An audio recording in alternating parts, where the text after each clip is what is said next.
Hello guys! For today's video, ayan, share ko sa inyo yung aking tattoos journey. Ayan, nagpatato ako guys.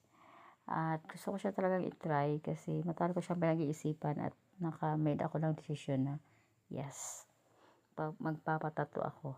Ayan, so kung tatanungin niyo ako kung masakit o hindi, hindi siya masakit guys. Parang feeling ko na relief yung aking mga sakit, mga stress, yung alam mo yung karayom. 'Di ba sa mga Chinese merong ano yan, gamutan sila na needle lang ginagamit. So ito guys, habang natutok-tusok ako, parang sa pakiramdam, na-relief ako. Basta, hindi ko alam kung ano yung experience nyo rin. Iwan comment below guys kung ano yung experience nyo. Pero sa akin yun, sarap ng feeling, parang nakaka-relax.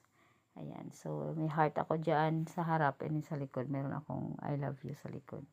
So, yun lang guys. So, kung meron na kayong gustong design, ayan, area of Tampalon guys, meron dito magtatato.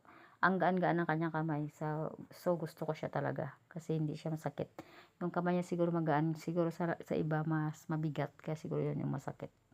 So yun lang guys. Just comment below if you want to have tattoos on your skin. Thank you so much for watching and see you in my next vlog. Bye!